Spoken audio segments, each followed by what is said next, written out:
You're watching one of the greatest moments in racing history. That car is the Mercedes-Benz, and it's 0.3 of a second from setting the fastest mile ever recorded, 124.10 miles per hour. No one touched it for nearly a decade. And this is in 1914, when only rich Europeans could afford a car, and most Americans were still puttering around in Model Ts. So where are we? Nice? Nürburgring? Daytona?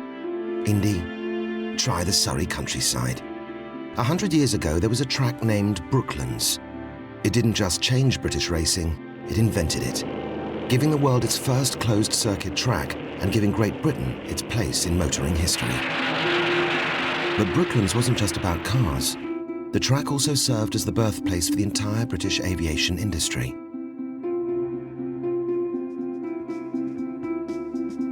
Brooklands was built in the day when inventors looked like inventors, and a single inventor could patent as many ideas as his mind could imagine. Take Gottlieb Daimler. He had the patent for the first petrol engine, and together with his chief engineer Wilhelm Maybach, his plan was to put them in anything that could move.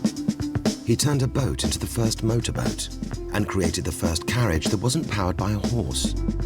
80 miles away, Carl Benz's contraption looked like a powered penny farthing, but he called it a motor car, and the patent office agreed, making him and Daimler the co-creators of the automobile, even though they never met. What connected both inventors was a shared desire to innovate, a connection that Brooklands and Mercedes would go on to share throughout a century. The constant race to push the limits of speed and technology, and to do it first. The first purpose-built circuit in the world. First 200-mile-an-hour lap. The first modern automobile. Birthplace of flight in this country. It's not just about cars, it's about people. 9 outright land speed records. Fastest man on Earth. Pedal to the metal. He just always wanted the best. He wanted to be the fastest. Mercedes-Benz was the first woman who drove a car. About how one person's idea influenced someone else's. The very first crash test. And how their idea went on to influence another. First commercial aircraft ever. Through the speed of sound. Doing so many different feats and doing it first. And it all began a century ago at a circuit called Brooklands. A lot of people ask the question as to why is England so strong in motorsport? Well, you could possibly argue because it, not only did it start here, but it actually started at Brooklands. Well, it was the first racetrack in the world.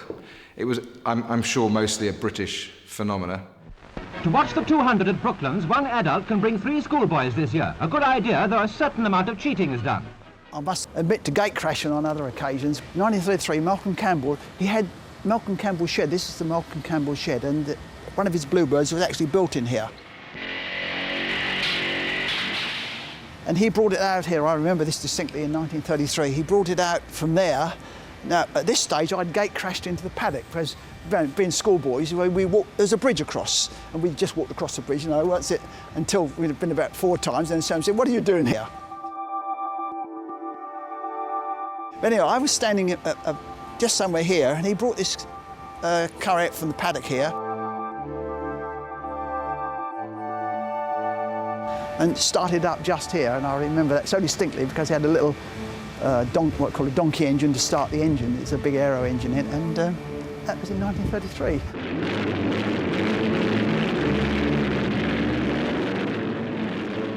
And there were a lot of aero engine cars, so there were chassis, Mercedes chassis there running aero engines, and the cars, the outer circuit Brooklands record cars were crazy things. Motor racing was very dangerous. I guess the whole kind of concept of Mercedes at the time, which was very big, fast machine, suited Brooklands very well.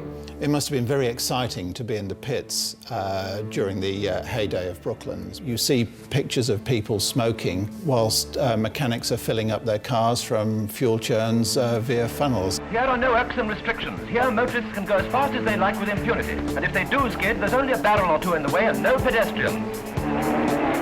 That's why Brooklands was synonymous with speed. It was a circuit in which you could comfortably exceed 200 miles an hour. The racing was close. There was a real edge. Nobody had thought of that dreadful term, health and safety executive. Oh, I must say, I think what some of those people in the early days did is absolutely fantastic.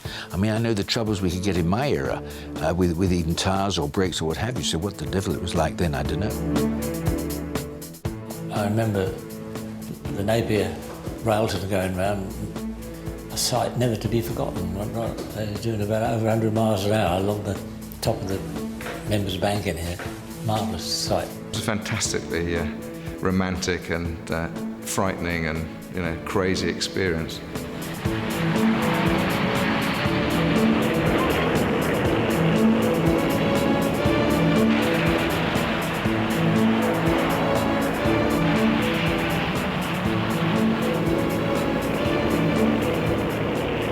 More than any other event, the birth of Brooklands brought England into the automobile age. To understand why, you need to go back to the age of invention itself. Invention was a drama that happened on a crowded stage. It's just as simple as that.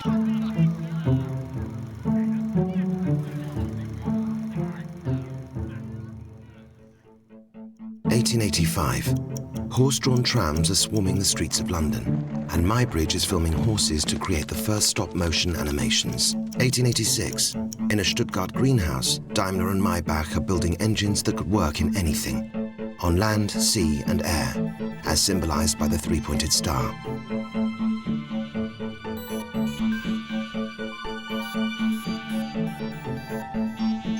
Further upriver, Carl Benz is building his patent motorcar. Daimler and Benz never ever met. They never ever even shook hands. And they had a different type of philosophy. Benz wanted to construct a completely new car. The first car, you can move it very quickly around. You can go around in a circle. That was not possible with the car of Daimler. 3 years later, the Eiffel Tower is built. Under it, Daimler unveils the steel wheeler. Elsewhere in Paris, newspaper mogul Gordon Bennett... Gordon Bennett? Yes, the Gordon Bennett, was pulling his favourite trick. One of the most dangerous animals in the newspaper jungle. He would walk down the length of the newsroom in New York or in Paris and fire everybody on the right-hand side of the room. James Gordon Bennett also sponsored races because, again, they would be a tremendous promotional asset. 1894. Outside Paris, the first Gordon Bennett race is held from Paris to Rouen. Half the cars run on Daimler's engine. Monet is painting his Notre Dame series, and the future creator of Brooklands, Hugh Lock King, was building a hotel by the pyramids. Back in London, Daimler's friend Frederick Sims was running the first motorboat on the Thames, again powered by a Daimler engine. The English were, they were very jumpy about these new machines, hence the red flag, hence the ban on automobiles. Up until 1896, the speed limit had been 4 miles an hour. 1899, H.G. Wells writes War of the Worlds. And in Belgium, a driver named Camille Yanatsi is setting speed records in electric cars.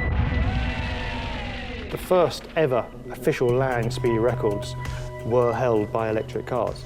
Camille Yanatsi, with the Jamais Content car, went on to become a Mercedes driver. The so-called Red Devil. He had red hair, and he used to wear a red coat. He had a very hard and very dangerous style of driving.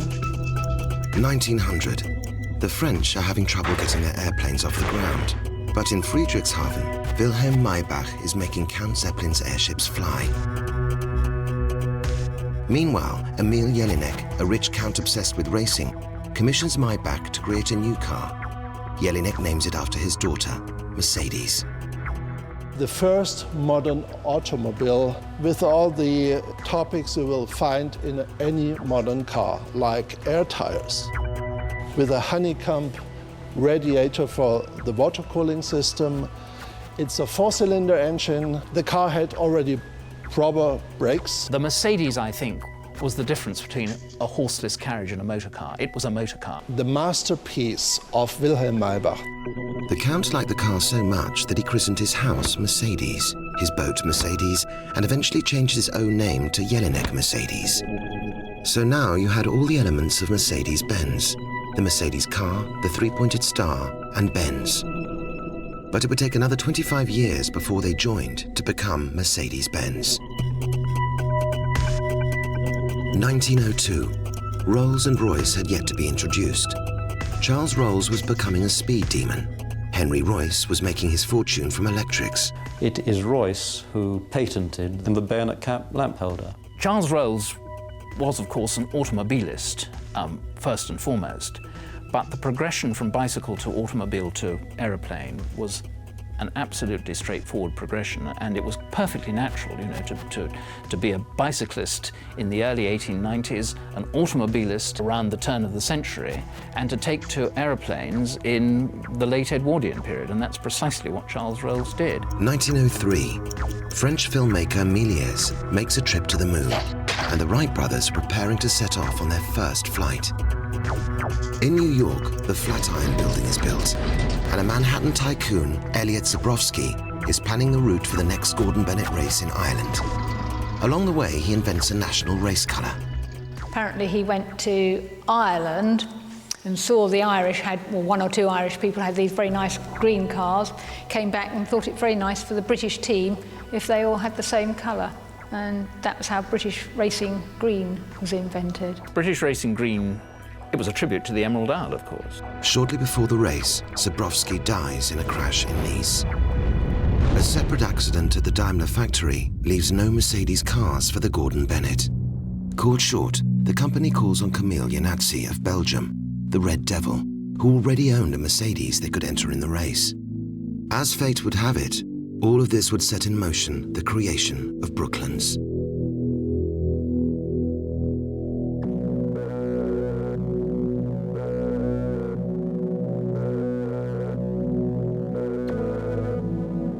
The Irish Gordon Bennett is a real international competition. You couldn't hold a race on an English road, and therefore the first race, the Gordon Bennett race, had to be held in Ireland.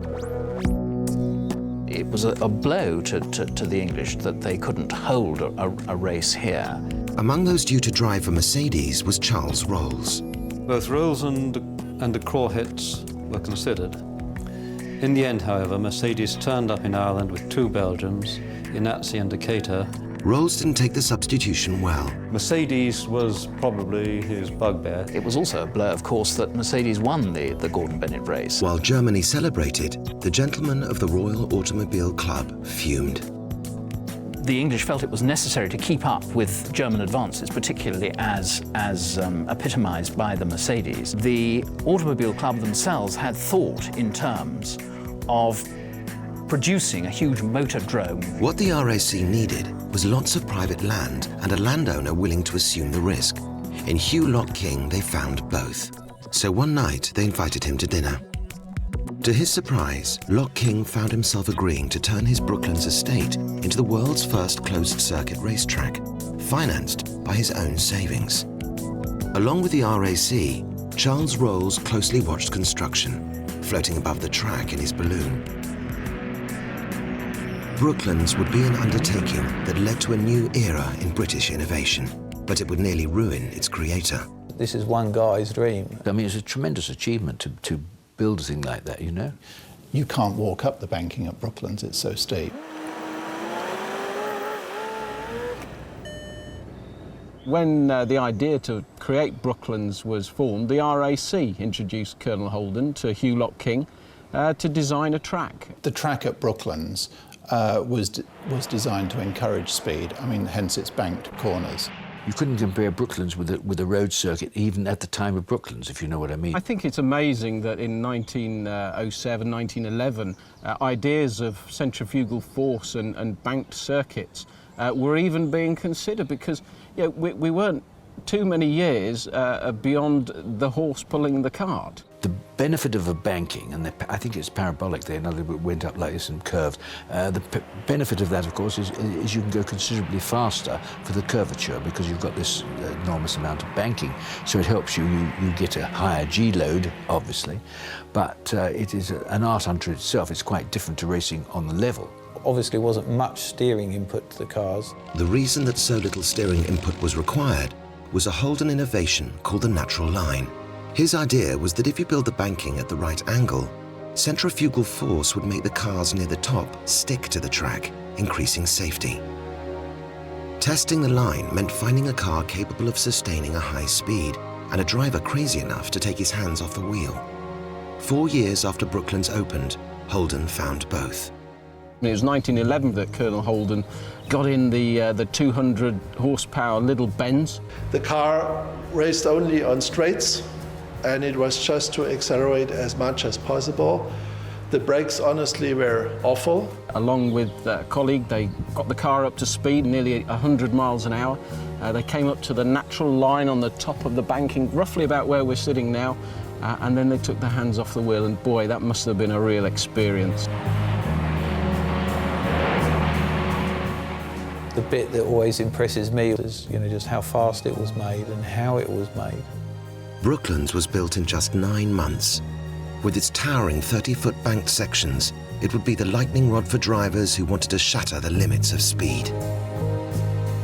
While Holden led the construction, it was Loch King's wife, Ethel, who held it together, coordinating housing, food and supplies for the 1,500 labourers.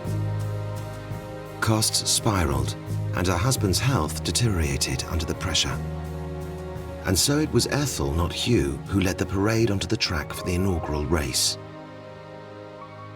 But Ethel wasn't the first lady to advance the automobile age, because as far back as its invention, it took a woman to prove what a car could do.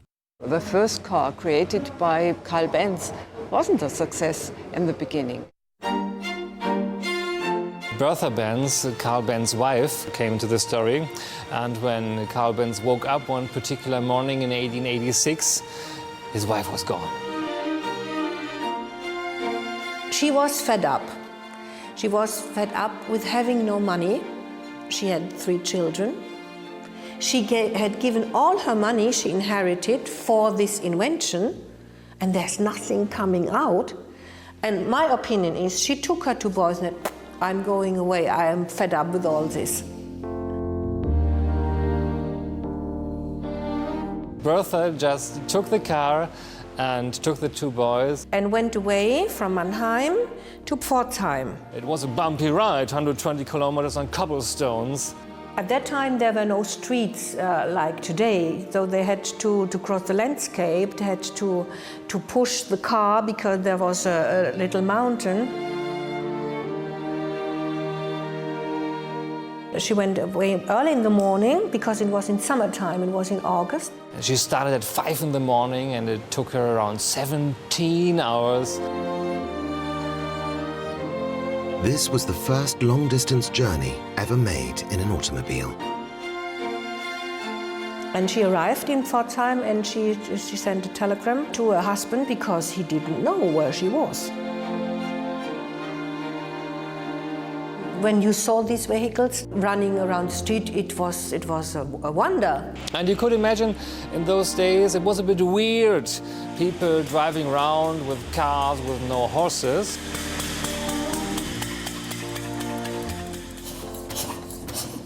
There were some breakdowns because the brakes were not very good. She used her head pin to clean some things, she used a garter belt to install other things, but finally they made it, and there was a big thing those days. The newspapers were full of it, a wife alone with 2 kids on a car with no horses, and that was the breakthrough for this automobile, the patent motor wagon of Carl Benz.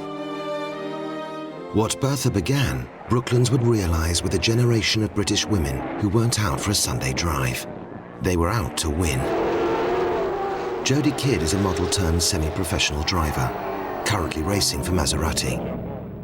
It was like a revolution. It was, you know, women are always supposed to be at home cooking and cleaning and looking after the babies, and all of a sudden now they're, you know, doing amazing feats, you know, flying around the world, racing cars. This is a portrait up here of Barbara Cartland as a young lady, one of her LPs of love songs, the Barbara Cartland scrapbook. But she wasn't just a pretty socialite fashion model.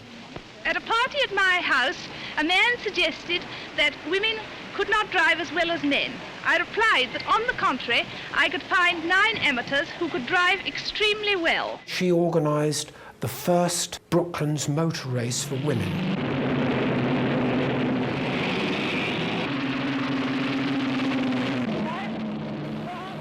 Which actually was a little bit of a PR stunt, because instead of being a race that started and went on and on and on to the end, it started and went on for a bit and then stopped for the camera. Lady de Clifford and I are very glad to have won in our little MG. It's been great fun. I think we've proved that women can drive as well as men. And then started again because there was a lot of publicity for a certain petrol company.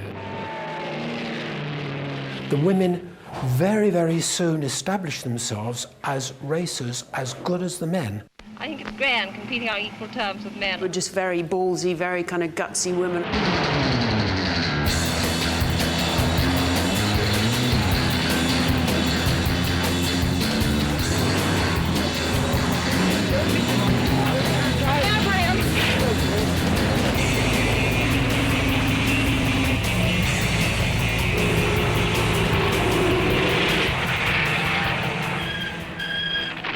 Glad to have won this race. I think we're the only women to have won a big race.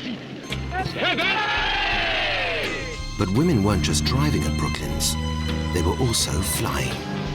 My mother was taught to fly. More people learned to fly at Brooklands than at any other location before 1914. Brooklands saw the first woman pilot in this country, the first British woman to be licensed. Amy Johnson was here a few times. Just, you know, Amy Johnson to me is just a complete and utter, just a genius, you know, to be able to do that. And I know Amy Johnson's story very well. And, you know, and Earnhardt and, you know, all those women were just unbelievable. And if it wasn't for them, you know, life would be, I think, very, very different. And Brooklands was a venue where you had the two disciplines side by side. And so the whole sort of Brooklands aeronautical side and racetrack side came together. I think that there was a very considerable cross-fertilisation between aeroplanes and motor cars. Brooklands was built as a place where men could conquer speed on the ground and in the air. The two were regarded as part of a general movement towards technological progress and perhaps, in a real sort of sense, the ascent of man. My grandfather was smitten by all things that had an engine in it, and motorcycles and cars. And then flying was at his infancy when he was a young man.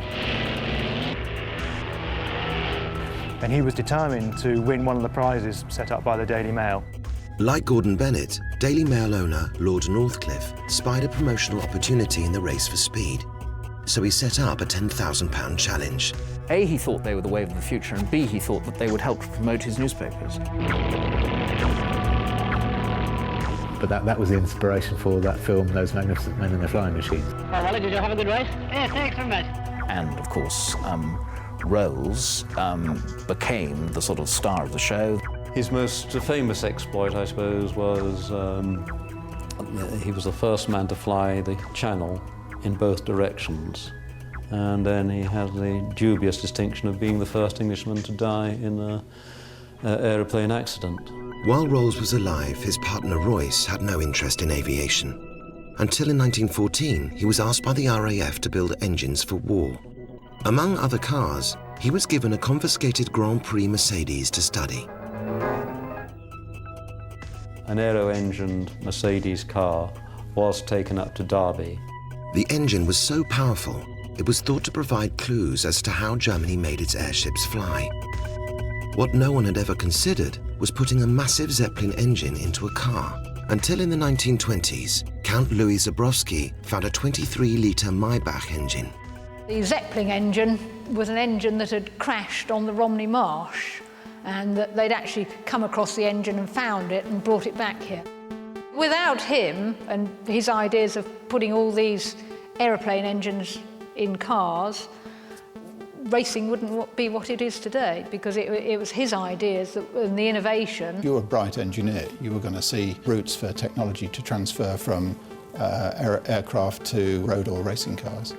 He built Chitty 1 with a Mercedes body and a Benz gearbox, all powered by Maybach's engine. He was the son of Elliot Zabrowski, the inventor of British racing green back in 1903. Louis had witnessed his father's fatal crash when he was 8. It must have had terrific impact on a little boy, mustn't it, at that time?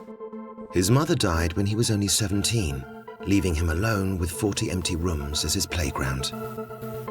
But Zabrowski's favourite place was the garage. He toyed with his cars to make them faster and faster, fitting ever bigger engines until they would literally fly. Count Louis loved nothing better than he came up with an idea, rush out into the garage, I think we ought to be doing this, that and the other, and he'd be tinkering with the cars himself. Ian Fleming, the author of James Bond, was brought up near Zabrowski's estate. He saw the Count racing at Brooklands, giving him inspiration for another character. This is where the Chitties were actually built. The Count's mechanics, they were regaling him with stories about the racing cars, absolutely magical flying cars, which is how he first thought about writing Chitty Bang Bang. The magical flying stories, really a totally true story. Chitty 1 did actually take off at Brooklands, landed in the timing box. I'm told, don't know whether it's true or not, that he based all the characters on all his near neighbours around here. The race for speed was on. Leading the way was Louis Zabrowski. In his day, he was the absolute hero of Brooklands.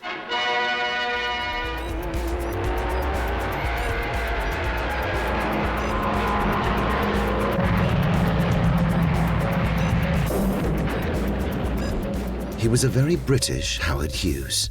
He was the one person that everyone aspired to be and everyone aspired to beat. Motorists rally at Brooklands for the Whit Monday meeting, in which famous British racing drivers are competing. And the paddock is crowded with enthusiasts gathered to enjoy the holiday sport, with feminine interest predominating. Well, he was what us girls would have called quite a catch, I think. Yes, we'd have all been tripping each over trying to catch him. Well, he was, I think, the 4th richest under 21-year-old in the world. Everybody who was anybody would have come to Higham, and as you drove up, one of these statues, as you drew level at it, he'd just blow it up. All his guests, he'd give them a racing car, and they'd all race from here to Dover and back again. If you had the nerve, he'd give you a car and a challenge. If you crashed, he'd bury the car that became your casket. The one that's buried here is a GP Mercedes that John Hartshorne Cooper crashed at Brooklands. And of course he was killed, and then they buried the car in respect of him. It must be 30 feet down that this car is buried, along with all sorts of other junk or car bits and pieces that the Count would have discarded as he was playing with his cars. There's a chalk pit just in here which used to cover more of this area. The only thing that Count Louis ever really got upset about was if you went near his pit where things were buried, and he'd come out with a shotgun, fire it over your head as a warning. Even James Bond has his roots on the Count's estate. You wouldn't have James Bond without the house, because it was when he used to come down here to visit. His mother used to send him down here on the London-Dover coach, and in those days the number of the bus was 007. In 1924, Mercedes recruited Zabrowski as a team driver. Soon after, the Count had a premonition. So I'm told he had forebodings for some time that he thought his end was coming nigh, but probably if you're a racing driver, you'd think that every time you're going racing that your end was likely to be high. It wasn't, are they going to die? It was very much the other way around. I mean, there was more people losing their lives coming off the banking there than I would have thought anywhere else in the world at that moment of time. On the morning of the Italian Grand Prix race at Monza, he apparently chose his father's cufflinks to put on, and we were told that they got caught in the steering column and he crashed and he was killed. And if you're not right, that's how you meet your Waterloo. By putting a Maybach aero engine in a Mercedes, Zabrowski unlocked the secret to greater speed, a development Mercedes furthered by being the first to adapt another aviation technology, supercharging for their race cars, including the heavy SSK. In Ireland in 1929, it caught the eye of Malcolm Campbell. My grandfather first became aware of the Mercedes car, I believe, at the Irish tourist car race in 1929. He was racing a Bugatti with Lord Howe, and the Bugatti caught fire and was destroyed. But a certain German racing driver called Rudolf Caricola had gone over there in the Mercedes and won the race, and the conditions were absolutely atrocious, apparently, chucking it down with rain. This car was far superior to anything else, and it was a Mercedes. And because it was the fastest car around at the time, he had to have one. So he ordered one to be specially built for him from Stuttgart. And it came over and became known as GP10, and was entered into quite a few of the Irish Grand Prix and the tourist races, and raced here at Brooklands. And Malcolm formed a Mercedes team with himself and Lord Howe and Rudolf Caricola as well as team drivers.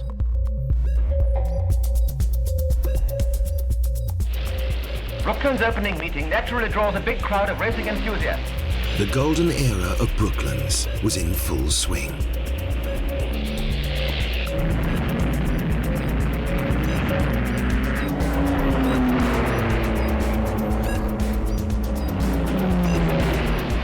To finish by a split second is B. Bera. Prince Bera Bongzio Siam to you, sir. Rate of progress 91 miles per hour.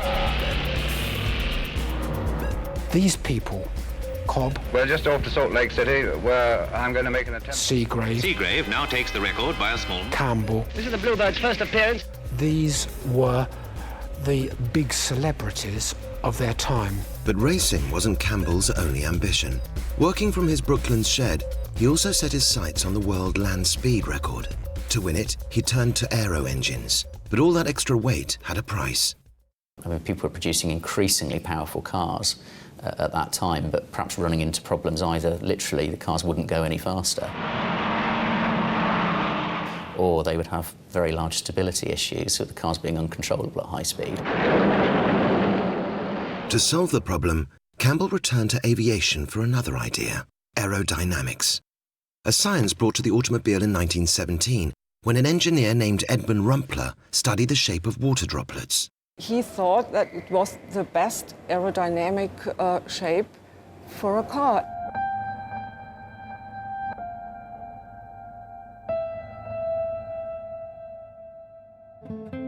Rumpler's Tropfenwagen, or teardrop car, was unlike anything the world had ever seen.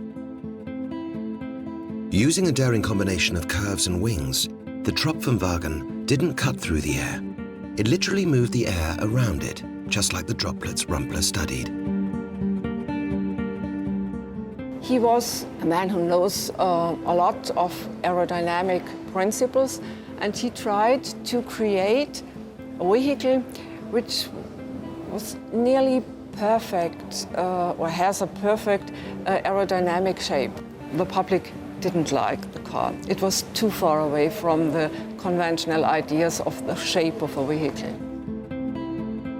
If you see, there was a test in 1979 at Volkswagen. This is film of the Tropfenwagen being tested in the VW wind tunnel in 1979.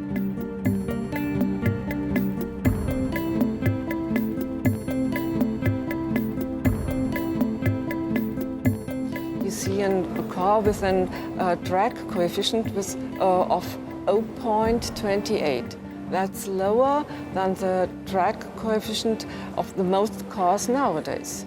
I think that's very impressive. That would clearly be better than the majority of production cars today. A drag coefficient is a kind of a quality factor for the aerodynamic quality of a car. The lower the CD coefficient is, the lower is the aerodynamic drag. He was alone. He was alone. He tried to be an inventor who was able to create a new kind of car. Rumpler created his Tropfenwagen years before the first wind tunnel was built.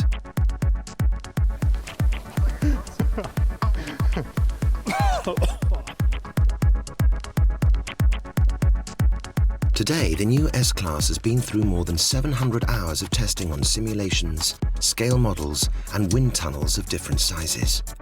Aerodynamicists work with designers at every stage, constantly refining the shape to minimize the impact of wind touching the car body.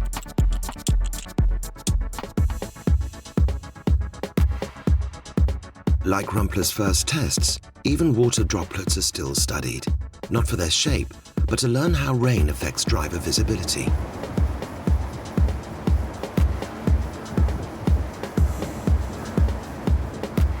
Yeah, we always want to have the best aero-engineered car. That's many aspects of aerodynamics because it's fuel efficiency. 10% lower drag coefficient means 3% less fuel consumption.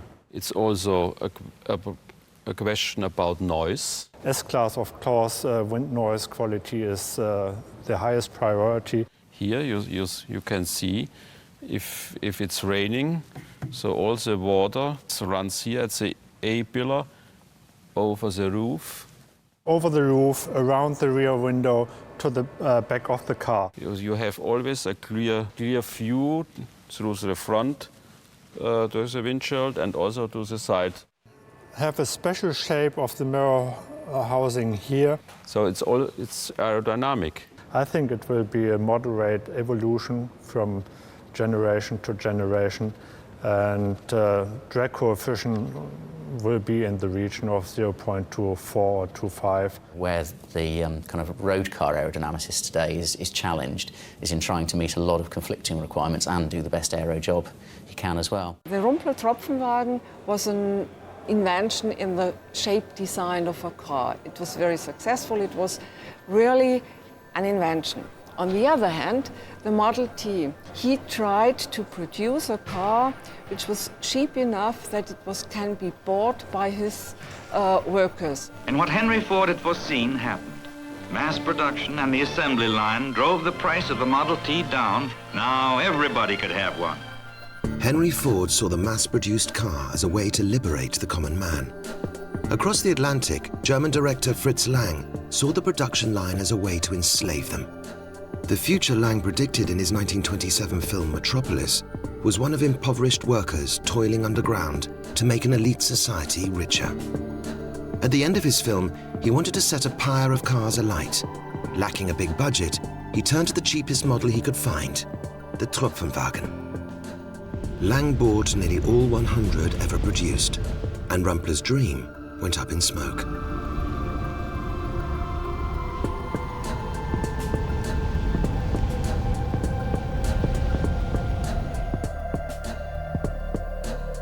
In 1921, the Benz company bought Rumpler's patents and used them to create the blueprints for the modern race car. The Benz teardrop combined Rumpler's aerodynamic shape with another one of his ideas, a rear-mounted engine.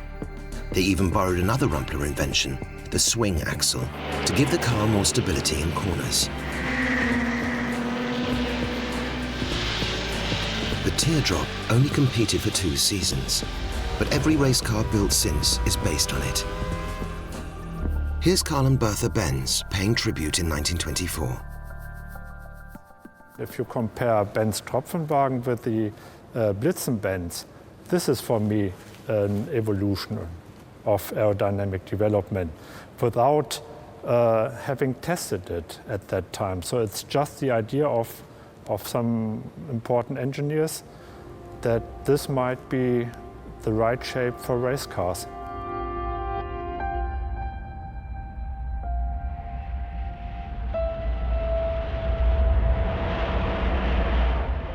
Although Rumpler failed as a car maker, his aerodynamic ideas continue to take flight. By the 1930s, engineers were using a new proving ground, the wind tunnel, to test designs to perfection.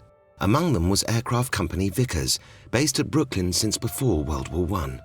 The Vickers wind tunnels, and they were one of the first aircraft companies to have wind tunnels. They had what they call a wind channel, I think, in the First World War, which was a very crude, not very efficient thing, but they had several wind tunnels in the main factory in the 1930s. This is the earliest known footage of the Vickers wind tunnel at Brooklands.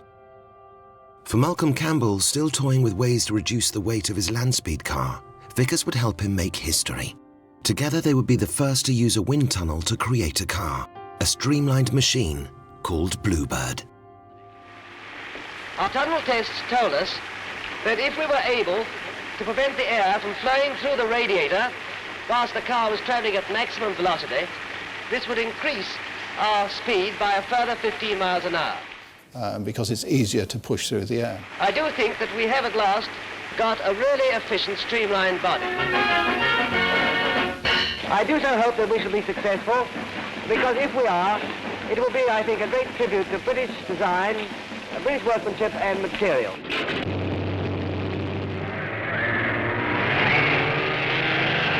He set himself that goal of 300 miles an hour to be the first to do 300. And he achieved it in 1935 with 301. Sir Terence Conran owns Bluebird, Campbell's former garage. I've always been fascinated by the blue that Campbell decided to use on all his cars. Bluebird. Why Bluebird? He named his cars after a racehorse. I think it was Flapper. So he had Flapper 1, Flapper 2, Flapper 3, and each time they didn't give him the success, another name would come up. And one night he was watching a play called The Bluebird of Happiness. And whilst he was watching it, my grandfather was just so absorbed by this play that he thought, here we go, this is going to be my new name for my next car. He came back so emotionally thrilled by this. Woke up the local ironmonger and bought every tin of blue paint that he could find. He painted all his cars blue. Drove it here, apparently, with the paint still wet, and outside the sheds here, christened it Bluebird, and it won its first 2 races. I've been asked many times, can you give me a reference for the Bluebird Blue? And bearing in mind that my grandfather achieved 300 miles an hour, the first person to do 300 miles an hour, 301.1 miles an hour, I looked through the Pantone reference to find the nearest match, and Pantone Blue 301 is one of the nearest matches. Now, what a coincidence that is. Painting his car proved lucky for Malcolm Campbell. Taking the paint off would be lucky for his Mercedes teammate, Rudy Caracciola. Some people say it came from the racing manager, some people say it came from a reporter, some people say it came from the cheering crowd. But in the end, in this particular race, in the Nürburgring, there this name was born. There has been a regulation for racing cars in the 30s that they weren't allowed to weigh more than 750 kilos. And the day before the race, they put it on the scale, and it showed 751 kilos. It was a big problem because they couldn't drill any holes, they couldn't dismantle any things from the engine. And you know, in Germany we have a saying, if you lose a bet or a competition, you say you're painted. And that was what Alfred Neubauer, the racing manager, said, now we're painted. But that was the key word, actually. You say, paint? Paint? Yeah, paint. Let's get rid of the paint. And that's what they do. They kept the night scratching the paint off the car. In the morning, with bloody fingers, they put the car again on the scale, and it showed 750 kilos. And it had this pure blank aluminum body. The race started. It was a bright and sunny day, and the cars came flying to the high-speed curve. The sun came out, and its light reflected in this pure aluminum body, and the crowd cheered, "Wow, silver arrows!" And they won the race, and that's where the Legion was born. By scratching off the paint in desperation, Mercedes-Benz ended the era of white as Germany's racing colour, and gave their country a new national colour, silver. The colour that every Mercedes-Benz race car has sported since.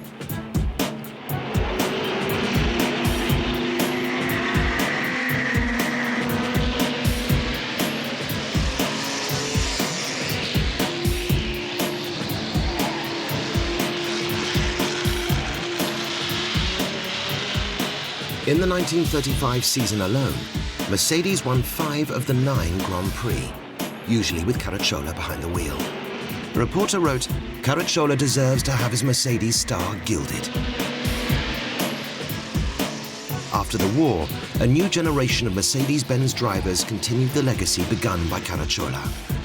Following in the footsteps of Malcolm Campbell, the team once again featured a British driver.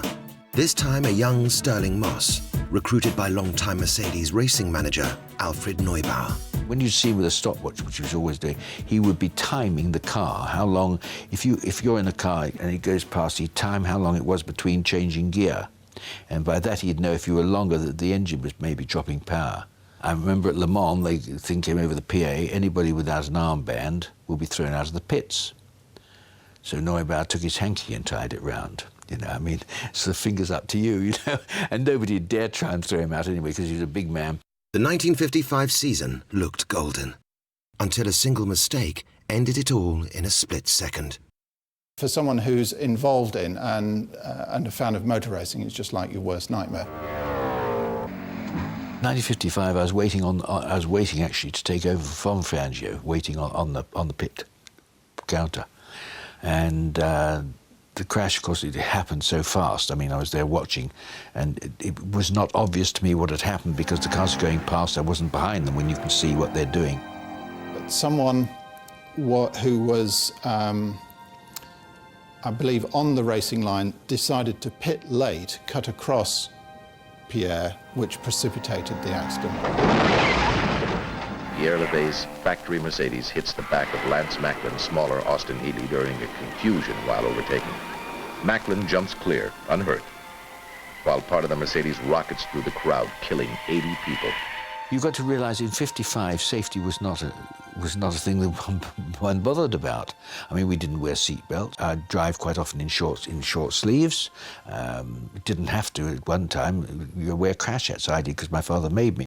For Mercedes-Benz, the crash at Le Mans changed everything. In one horrific moment, the promise of continuing its racing glory in the post-war world was over. Within days, a fateful decision was made. Mercedes-Benz would pull out of motor racing, not to return for 32 years. Instead, Mercedes would rebuild its confidence by committing itself to a new challenge: safety. Fortunately, waiting in the wings was the greatest safety engineer of them all, Bella Bereni. Hired by Mercedes-Benz in 1939, Bereni's role was to be a futurist. And straight away, he proved that he wasn't afraid to challenge the status quo. Dr. Haspel's first question was, "What's wrong with our cars?" And he said, "All details are wrong." As an engineer, Bereni would patent more ideas than anyone in automotive history, over 2,500. Extremely rigid passenger cell and the crumple zone in the front and the rear. Introduction of the impact zones. The crumple zone and the safety cell. Steering wheel impact plate. Yeah, the rollover bar. Yeah. Telescoping steering column. You can really say it saves millions of people's lives. Trouble was, no one at Mercedes was paying much attention to their so-called futurist. Until in 1955, a group of engineers approached him with the question he'd been waiting for. The guys didn't know how fast you have to crash a car. So they crashed the first cars with 100 kilometers. All was destroyed, no results. They were astonished because they thought 100 is not so much. They were driving with their racing cars 250, 300 kilometers. And then they go back to 50 kilometers and saw what a problem it was at this low speed to make a car safe.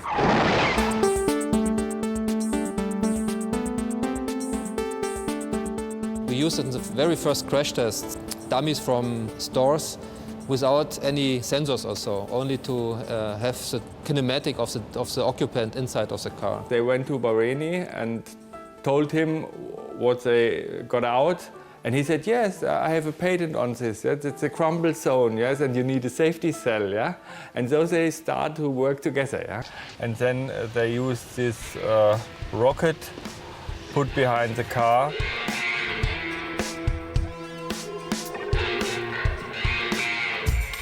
the automotive safety revolution had begun.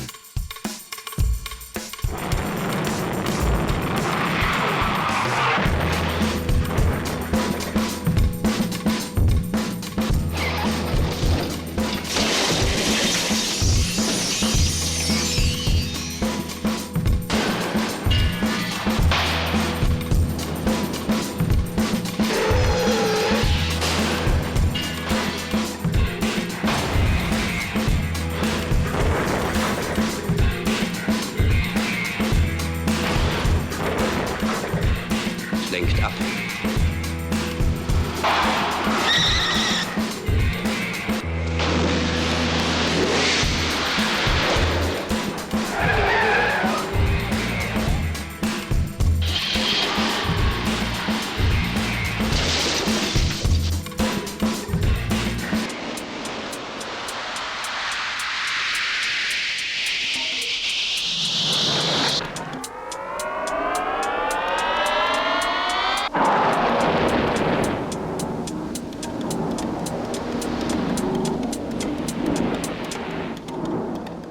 In its heyday, Brooklands also served as a safety proving ground, even if the tests were more basic than Bereni's.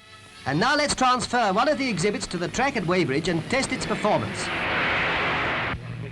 And I think to have a place like Brooklands come along where there's no limit, where you can do what you like, I think would be great for those who want to drive fast, and also great for the car companies to develop their cars beyond what they normally would expect them to be used at.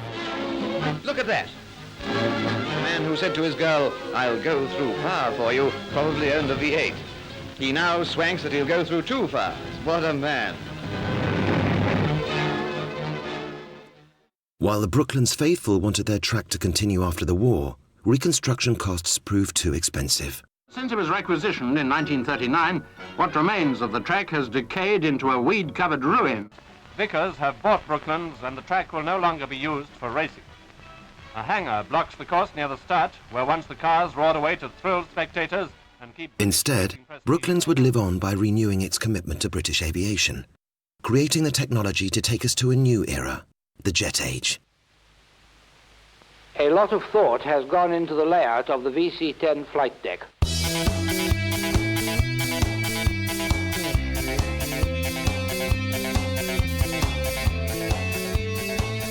The most successful British passenger plane ever built was built at Brooklands. The fantastic VC-10, the BAC 111. Something like 18,000 production aircraft flew off from this airfield here.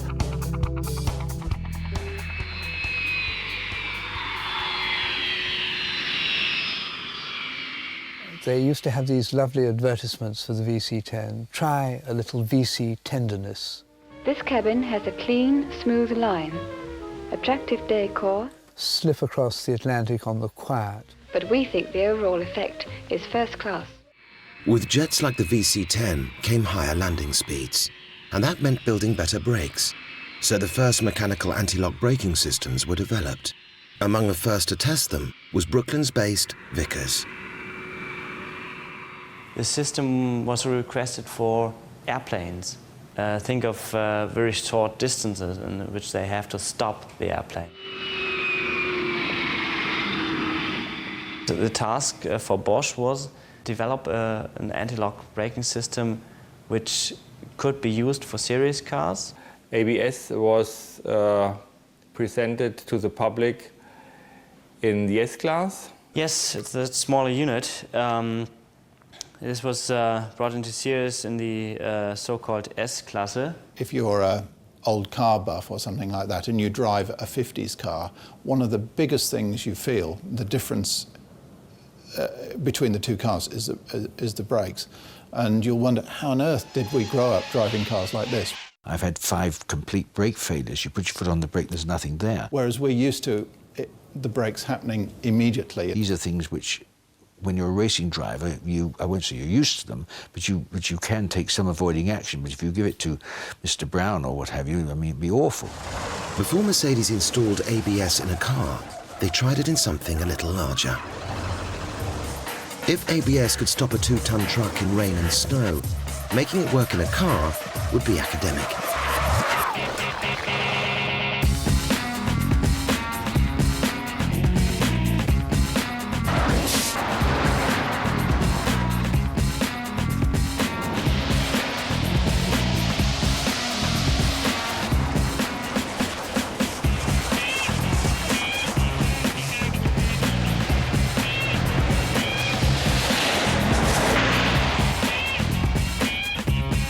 While Mercedes was working on ABS brakes, Brooklands was hard at work on a new aircraft.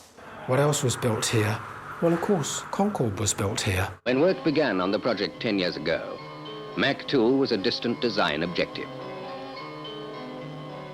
In the beginning of this project were many theoretical aerodynamic forms for a supersonic airliner. Hundreds were studied and rejected before the now familiar basic shape of Concorde was determined. It was designed here. The majority of the design work was done here. That programme had its headquarters here. The first meeting with the Anglo-French team was held at Brooklands in the head office in 1962.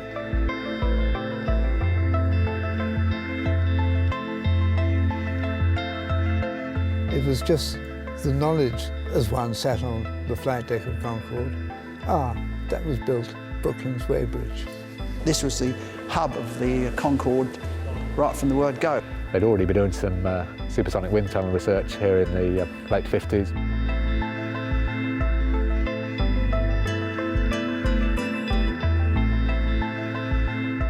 Supersonic models into a wind tunnel sustaining Mach 2.8, a flow of 2.8 times the speed of sound, which was really quite dramatic. It required a great deal of power, the same amount of power as to light a small town. BAC Weybridge is the main British centre for Concorde sub-assembly.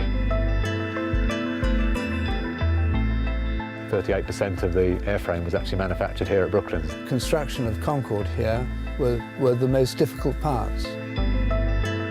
Weybridge builds the tail of the aircraft. The cockpit, the droop nose, all the wiring, the tail section. And the front end. Final assembly in Britain is at Filton. The complication involved with the Concorde flight deck was similar to the complexity of the entire VC-10.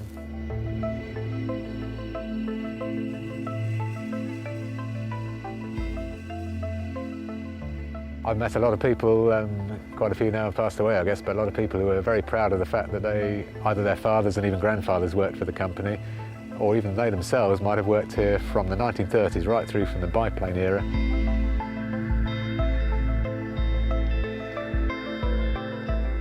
And they still worked on Concorde in the 1960s before they retired.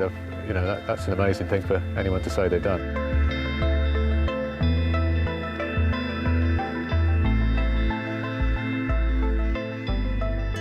But of course that was an aircraft that still is considered to be one of the 7 wonders of the world. Remember my first flight, yes, I must have been about 16, so I was very lucky.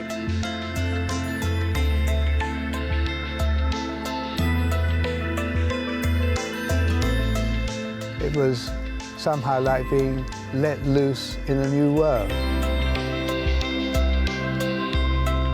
So I remember I kind of was like going through the airport, going like that. 10:30 to New York, Concorde. Yes, Concorde, Concorde.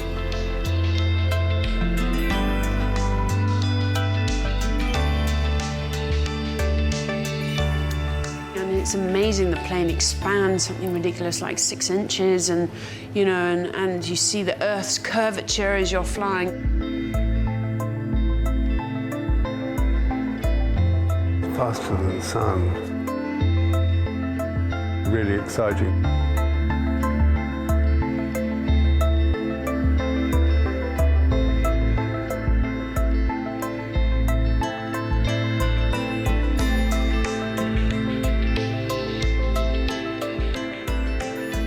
And wherever you went, Concorde had the biggest following, and you know, it just stopped everyone in its tracks. You know, as soon as Concorde went over, it was like everyone just, you know, looking up and watching her. She was just one of the most beautiful birds ever.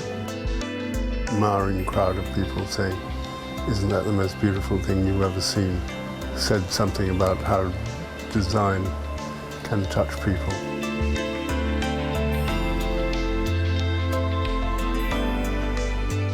You know, that absolutely logical, forthright approach to engineering design. That's, I think it's the old question, follows form function. No styling, but of course because of no styling it ends up very stylish.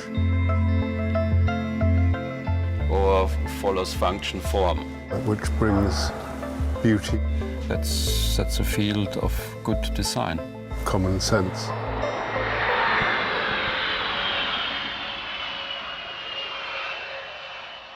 On the 24th of October 2003, after nearly 30 years in the air, Concorde retired from service. But it wasn't the end for its technology. Concorde had to be able to be stopped from a speed of about 160 knots at a weight of about 185 tons, the maximum all-up takeoff weight. Concorde was fitted with carbon brakes. That's a carbon disc and 2 carbon pads.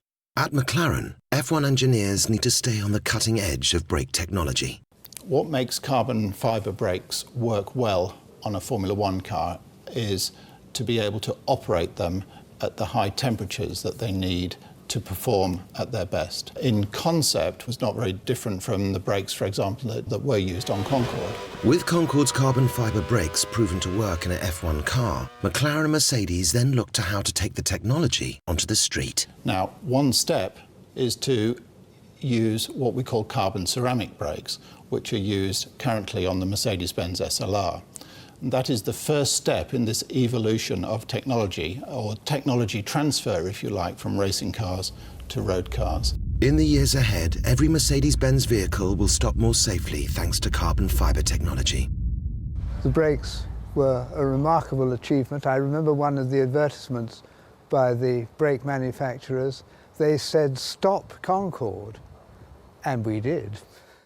Will there be another Concorde? One day, of course. High-speed flight is inevitable. Yes, most definitely see another supersonic plane, because at the time, you know, they're already thinking of planes that can pop out and go out of orbit and then come round and then go back. Of course, they'll make one. I think possibly even low-orbit flight, where it's where the aircraft is, you know, almost on the edge of weightlessness. It's there, out there, something to conquer.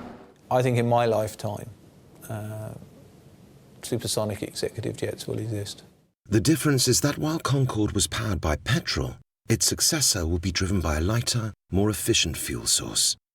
When we changed to a hydrogen rather than a kerosene-based fuel, and indeed the exhaust would be water.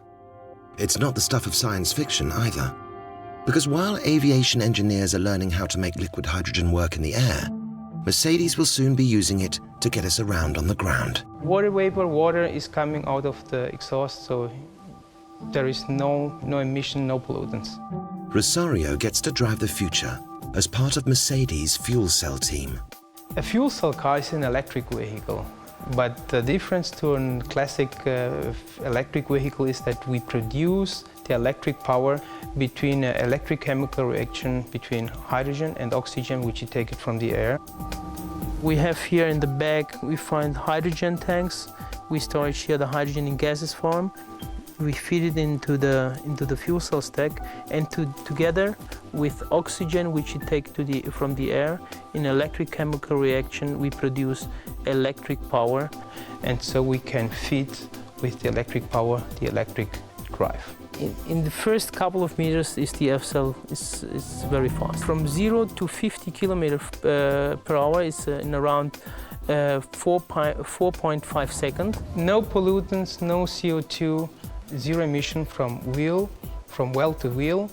Hydrogen is a fuel which you can produce from renewable sources, and all this with a very high efficiency. We are already running fuel cell cars on public roads. A vehicle which will be the solution for the future. The F-cell is true leading-edge technology for the 21st century. But its roots lie in the 20th, with a Mercedes project called Neckar, meaning new energy car. A name also chosen in tribute to the river Neckar, which runs past Daimler and Benz's first factories, including the site where Mercedes-Benz cars are still produced. It was by the Neckar that Carl Benz recognized challenges that would need to be conquered, challenges that are still with us today. One day he saw several cars coming, only one person sitting in. It was in 1924, 25. And he said to my grandfather, if I had known that my invention would be only for the individual traffic, so you have only one or two person in this car, I would have thrown my invention into the Neckar. There are many photos, you know, where he is sitting in his cars, but he was never alone. There is no photograph where you can find my great-grandfather sitting alone. Wilhelm Maybach had a similar view. His granddaughter, who lives in San Francisco, told me that at the end of his life, he was not so happy with his invention because he saw the disadvantages for the environment.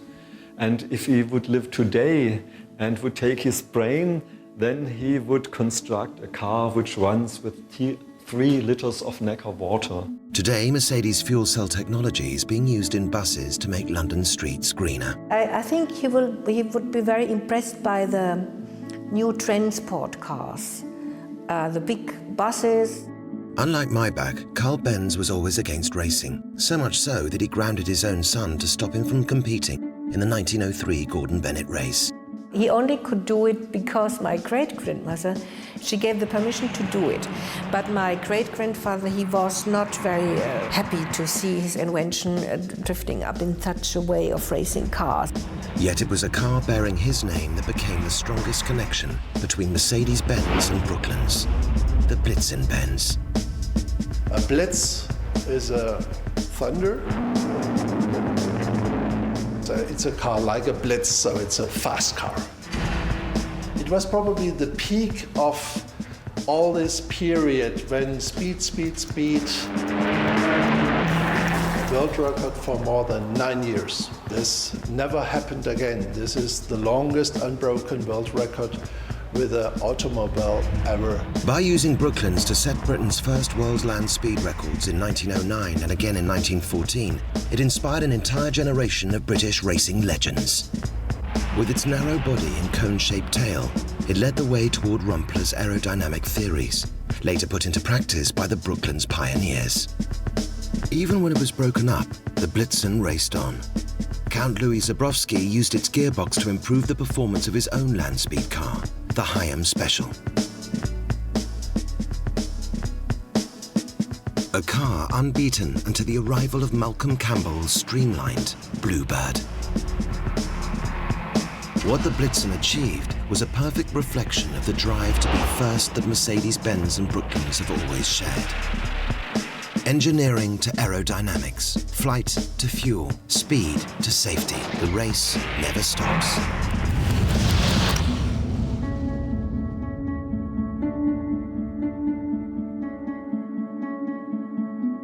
A full circuit of innovation that began at the start of the automobile age.